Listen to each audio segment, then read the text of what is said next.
Hey guys, how's it going? Well, where are we at with this truck?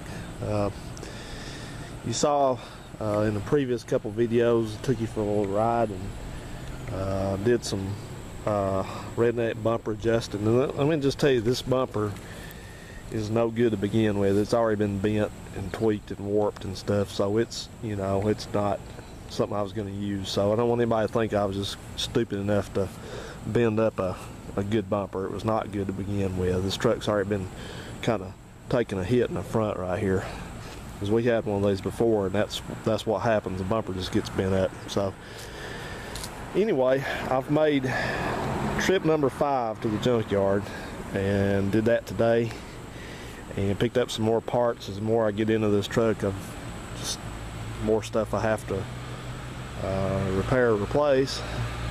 So let's take a look at what we're doing here. First off, I'll show you what's I bet I left my key in there. Let's see if I got my key in there. Here's the mail carrier lady.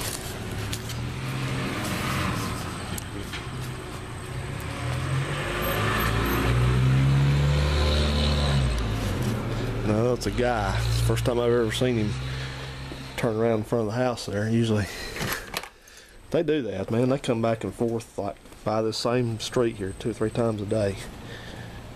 My mother, bless her heart, she used to get so mad at the mail carrier.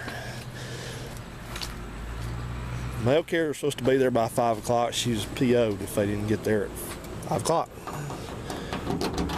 She called the post office, wanted to know where they were. Okay, where we're at in here. Got the cluster out of it, and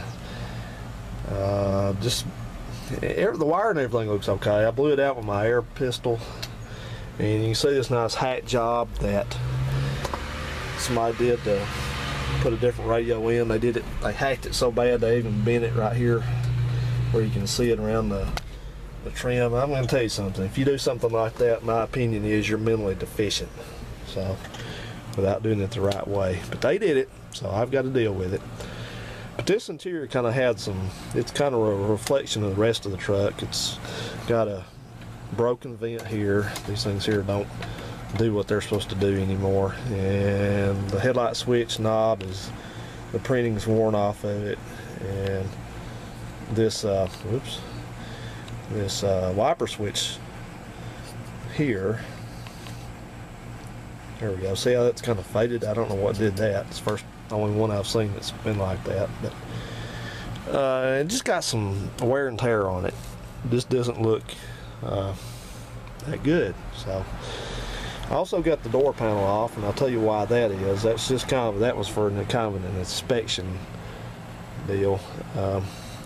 I noticed right away that you look at this end right here. This is where the window crank is supposed to go. Normally there's supposed to be splines on this.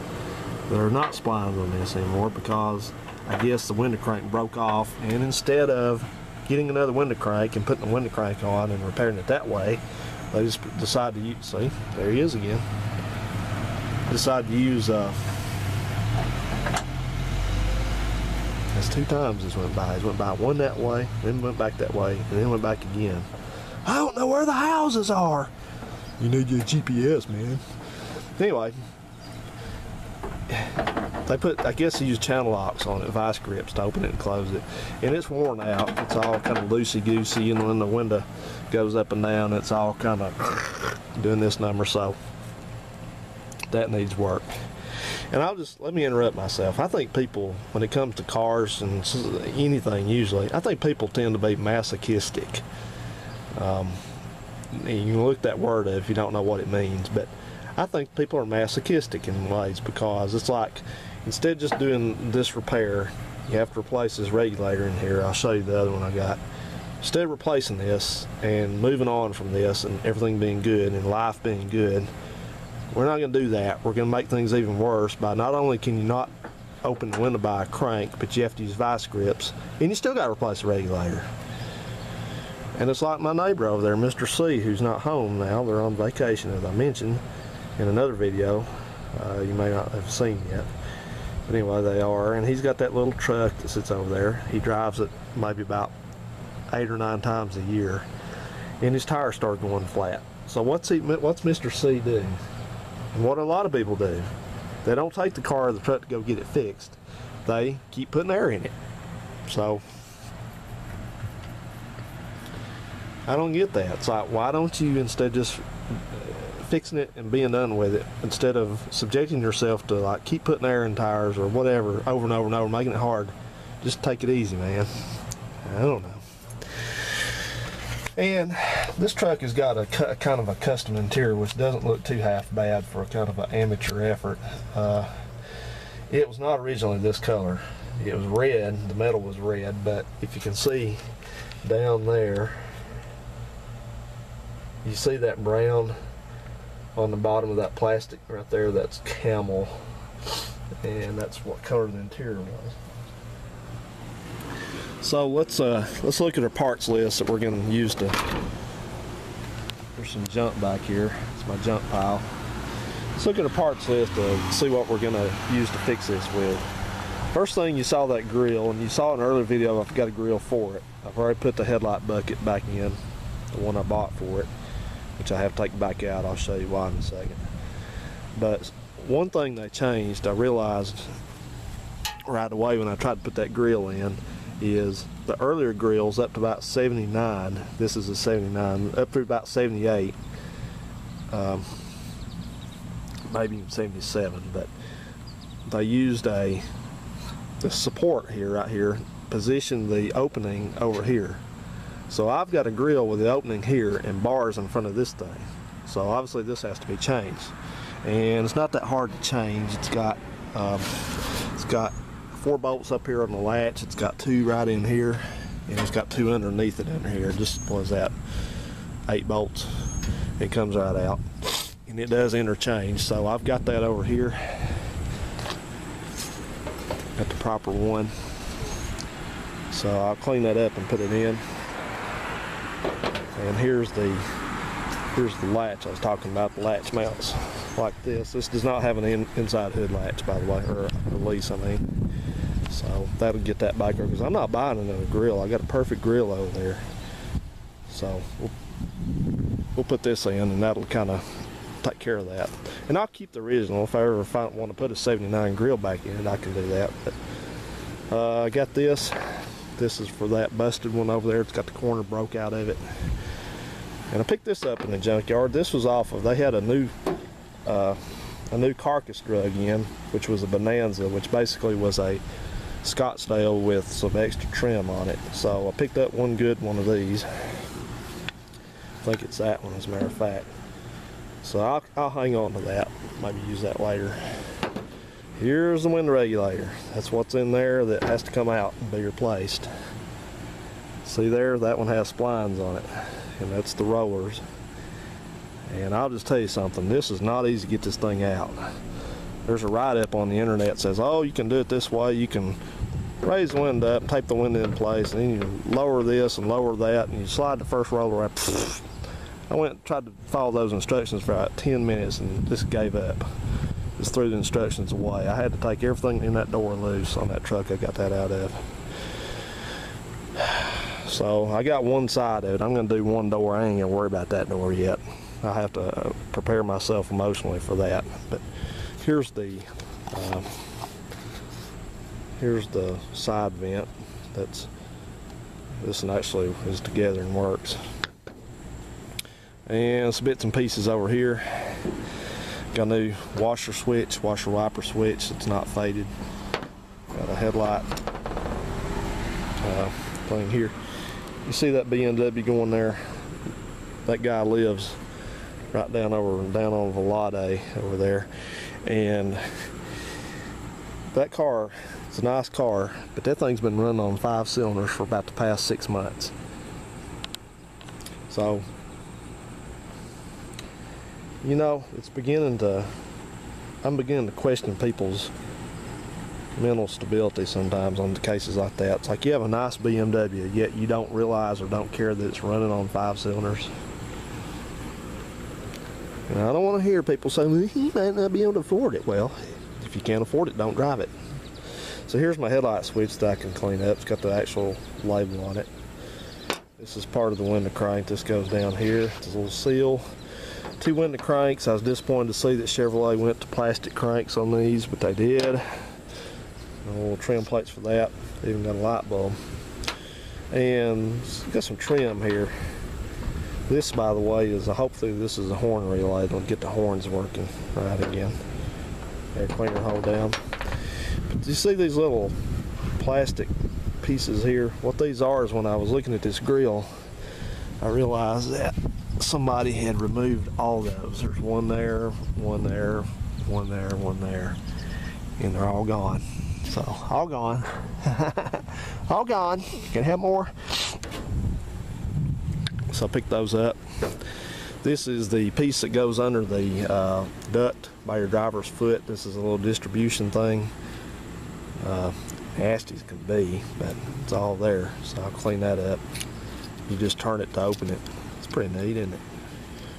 See there? So, and this is the chime module, which I didn't realize what this was until I noticed I'd seen this plug in here. Where is that? Back in here somewhere, there's a plug. I'll dig it out, but anyway, that's what that is. That's what that goes to.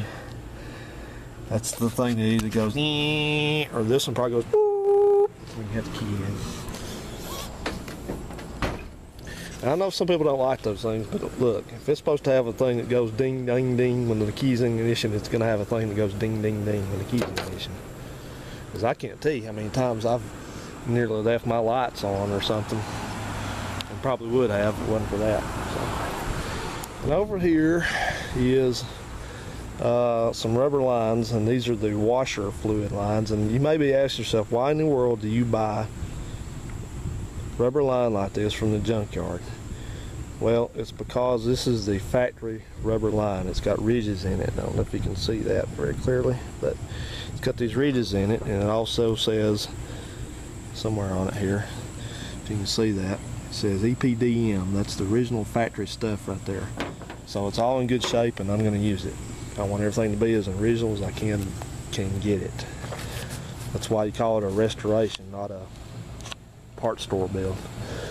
Over here is my gauge cluster. This is the one that you saw in the driving video where the fuel gauge went all the way around like a clock.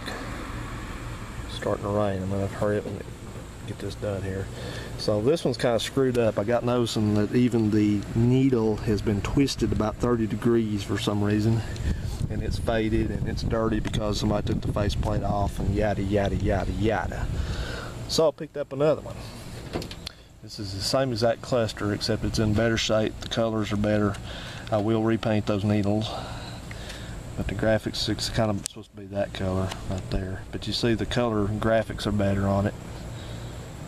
So that looks real nice. And this one's got a clock in it.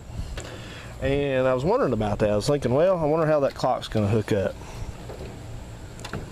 It's very simple. It's got a plug in the back of it back here. It's got just a 2-wire plug, and this goes down to the fuse box, and it simply plugs into one of those accessory terminals on the fuse box, one of them marked battery. And then the other side has got, this is ground, and there's a, at least on the truck that I pulled this from, it's got a little, like a ground distribution thing. It's got several little tabs that this will plug onto. You can take your pick of them, and that will that's what the ground is. And you may be wondering about those battery and ignition and those accessory little, you know, it only takes one little plug like this on these fuse boxes. You may think they're not fused. They are. All of them are on one side of a fuse, meaning the current to them has already ran through a fuse. So if you blow a fuse, it'll knock those terminals out. And if you plug something into those terminals and you don't do it right and you ground it out, it'll blow a fuse. So it's not going to burn it down. So I had a pretty good day at the junkyard. Hopefully, I like going to that junkyard, but it's about 60, 70, 80 miles away, and it takes a lot of time up. So hopefully this will give me something to do for a while, because I really need to get this truck going. I need a spare vehicle right now. So go ahead and finish that up. I see Lyle's been mowing his grass. I got an open house going tomorrow, I think. I even had to do a redneck repair on my hand here.